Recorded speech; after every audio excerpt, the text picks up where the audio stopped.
Mr. Secretary, thank you so much for being here with sharing for the American people a very momentous day in the history of the State Department and the U.S. government in restoring free speech and America's role as the beacon of free speech. Something very historic transpired today. Could you tell the American people what that was? Well, we ended government-sponsored censorship in the United States through the State Department, and let me explain how we get there. This started out, 10 years ago with this effort of let's go after the messaging that Al-Qaeda and ISIS and others are putting to radicalize people. Oh, no, who's going to be against that? That sounds normal. And then it was like in 2016, we had this foreign interference in our election. We need to start targeting some of that stuff. By 2020, it had grown into this movement of like actually going after individual American voices. And one of the ways that was being done wasn't just directly, because the guy that was running this thing, Stengel, was actually a guy that was out there saying, Donald Trump talks just like a Russian spy. He talks just like a terrorist. Right. And so do the people around him. But they were also taking money from this program and using it to fund these NGOs, these third-party groups who were supposed to be like impartial.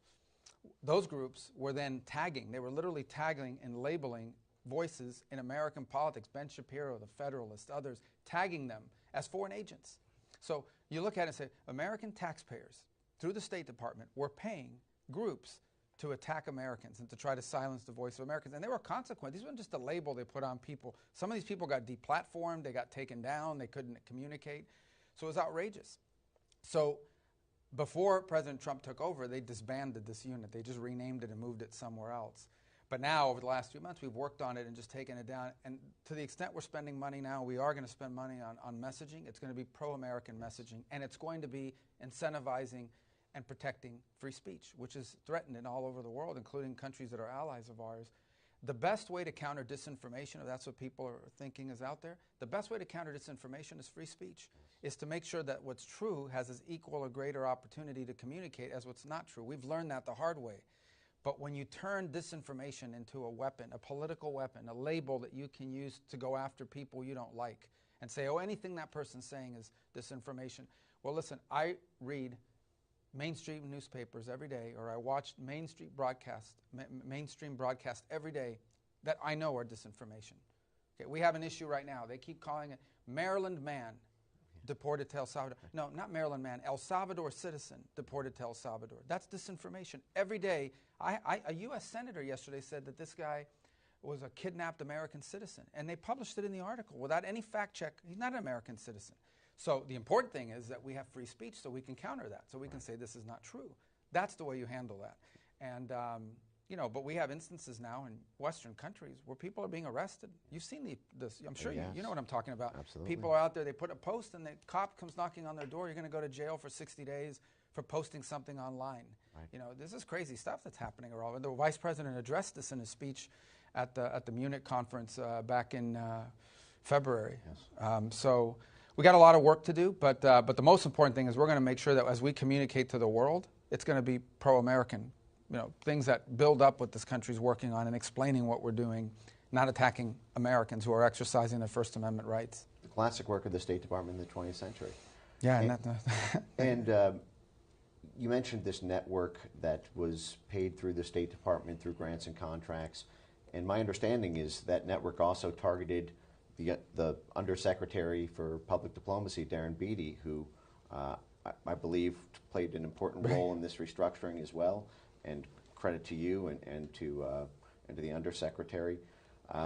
One of the questions that remains, this is obviously amazing news, I think, to the entire American people about the defunding and the restructuring. There are lingering questions about what was done during that period, where we now have so many people wondering, was I censored because of something the State Department did? Was my news organization bankrupted? Were advertisers contacted about it? And there are aggrieved parties. There's an important historical record that needs to be unearthed. There are active lawsuits. There are many reasons for a public disclosure effort on top of this development today. Are there any efforts underway to be able to have a kind of GEC files as there were for the Twitter files? Yeah, so I think what we have to do now, and Darren will be big involved in that as well, is sort of document what happened. Because one thing is to say it in a broadcast like this, another thing is to actually put it on paper. And there's two reasons to do it. The first is because I think people who were harmed deserve to know that and be able to prove that they were harmed. And then the other is to make sure it never happens again. right? So that 10 years from now, when someone has a brilliant idea like this again, not brilliant idea like this again, you can point to that and say, oh, this was done once before, and here's a reason why we don't. That's why accountability is important in these things, because it doesn't just provide justice, but it also prevents it from happening in the future. You have something you can point to at the same time and say, these are the kinds of things we want to stay away from. And it's also a very important lesson here. If I take you back 15 years and I ask somebody, do you think we should be doing more to make sure ISIS and Al-Qaeda are not radicalizing people online? 15 years ago, we would have said, yeah, of course. Right. But look what that turned into. Right. And I'm not saying obviously we don't want ISIS radicalizing everybody, but you have to understand that sometimes some idea that starts out as innocuous or maybe even good intention, whatever, can metastasize, becomes a weapon that can be turned into something else by someone else. That's a valuable lesson here. And everything we do, you have to understand that when you create something, what you created and what it turns into are not necessarily the same thing, especially when the people in charge change. Right.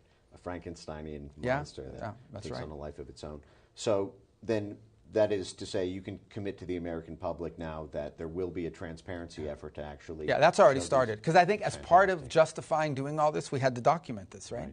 So now I think there's more in-depth, and we'll create a process for people that sort of point. We already know some of the higher profile ones, but there are more than the higher profile ones, right? There are a lot of other, including everyday individual American citizens who suddenly were labeled. And I think this is going to require some cross-jurisdictional work, because some of it's going to require us to go back and prove, okay, somebody got deplatformed in 2021, right? And like in the middle of COVID, 2020, someone got deplatformed, and tracking, we can prove that. People can show, hey, I got deplatformed by the old Facebook or by the old Twitter or whatever.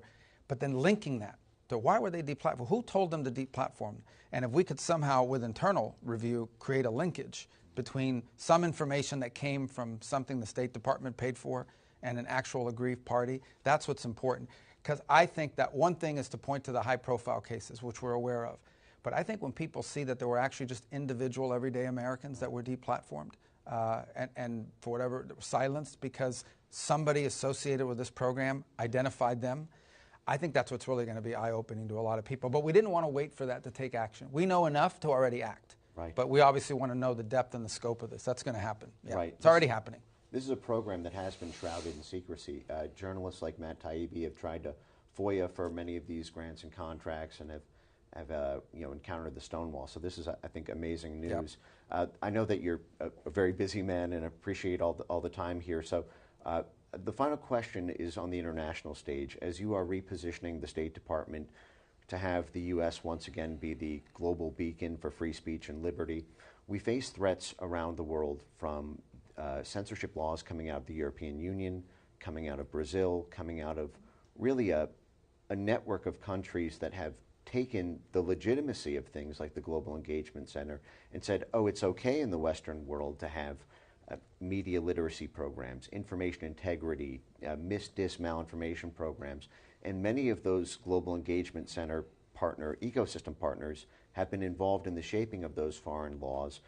Many have been funded by the State Department and USAID, being signatories on the EU Code of Disinformation, implementing the EU Digital Services Act, which was threatened to be turned against Americans when Elon Musk famously had that X-Space with Donald Trump during the election season. So my question to you is there any insights that you can provide to the American people about how the State Department is going to go about once again restoring free speech in a world where we are facing foreign threats from the European Union and Brazil and other places to Americans' ability to talk to Americans? So the first thing, obviously, is our number one priority is Americans. So we don't want to see an American who happens to be living in London or happens to be living in Europe post something online about American politics or any politics, and all of a sudden they're facing ramifications over there, or they're denied entry, and something happens, we're denying them into our country, or we're going to arrest them because they posted something while living overseas. So our number one interest is the impact it has on Americans.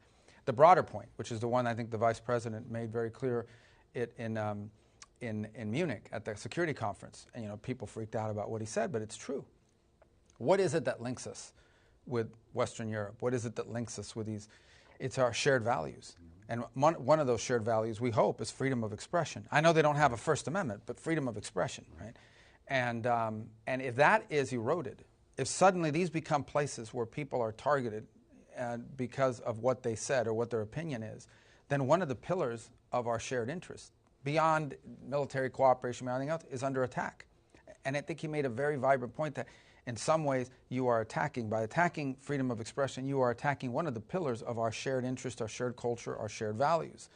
And so I think we raised that. We've raised that. I mean, I can tell you we were at an Oval Office meeting with the Prime Minister of the United Kingdom, and this issue came up. So this has been raised. It becomes part of our diplomatic situation that we raise when we interact with foreign interlocutors. I think what's troubling is we understand, like, that's always going to be an issue when you, certain countries around the world, but when you're dealing with Western European allies, and that's who you're talking to about this stuff, it really tells you how far it's gone and how big a problem it is. So that's a new thing for us to have to raise in those capitals, but we do it, and we do it everywhere. And I personally witnessed the President and the Vice President raise it with multiple foreign leaders. And I think you're going to continue to see an emphasis on that in our diplomacy and what we talk about. That's fantastic. And I think the actions today will send a message to those foreign bodies that what was done for a very brief period here, really in the scope of our history, is not a legitimate way to pursue international laws. And just on the EU Digital Services Act, I'd feel remiss if I didn't mention that the EU commissioning body there threatened Elon Musk, a non-EU citizen, talking to Donald Trump, a non-EU citizen during the campaign in October, and threatened them specifically not to talk about the unrest, the street protests in the UK at the time. The UK is no longer a member of the EU, so the EU was threatening, and today we're hearing they're threatening $1 billion in fines against X for non-compliance with disinformation. And we've seen the head of their commission target non-EU citizens talking to non-EU citizens about non-EU territories.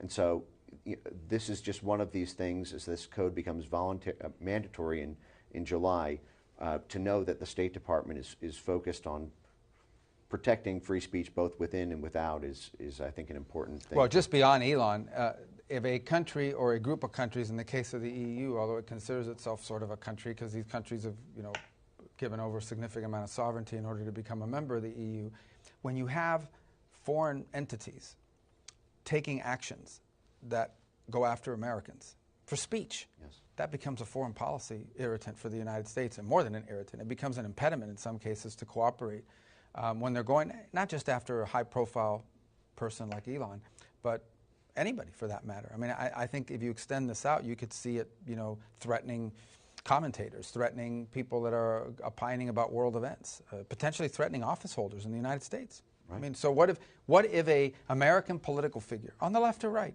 criticized something that was happening in Europe? Imagine right now if all these people freaking out over Bukele in El Salvador were suddenly being threatened by some Western Hemisphere version of the EU. Oh, we're going to come after you because you're attacking the president of El Salvador. The left would be freaking out. Right. So I think that this is a very legitimate issue for us to raise as a bilateral, or in this case with the EU, irritant in our foreign policy. It has to become part of one of the things that we raise when we interact with them about the impact this is having on American citizens. At the end of the day, the number one priority of the State Department is to serve the national interest of the United States and the interest of the American people. We work for the American people. Right. It's the United States Department of State. Yes. So that we need to return that principle in everything we do, including this. Right, and this is such a fair and frankly merciful way of doing this as well. Sounds like you don't want the power to go after the other side for misinformation and things like this. Oh, we would be here all day. Yeah, Right. I could build a whole building to go after that. Right, exactly. But the best way to do it is just to say they're lying, here's the truth. Right. That's why we have things like this today. Right. And that's why we're able to interact with you and others. That's the best way to do it. And it's annoying, don't get me wrong. I mean, they say things that aren't true. Every day stuff is leaked in the press that's reported on as fact, and it's not fact. Right. Or stuff is reported in commentary. Look, commentators say what they want. Mainstream newspapers and mainstream media outlets report things as fact that are completely not true. So our approach to that is not shut them down, not fine them. Right. Our approach to that is to say they're lying. Here's the truth. Right. It's harder. It's annoying, but that's the best way to do it. If you don't do it that way, then you recognize that someday in the future, if you create this power to shut that down, someone in my position will do it to us. Right. And I just think that begins to devolve very rapidly, as we've seen with this experiment that they did. You're putting the censorship gun down, and the American people are incredibly grateful for it. So thank you so much. It was the right thing to do. Today. Thank you. And thanks for your attention to this topic. I know you've been on this a long time. Thank you, Mr. Secretary.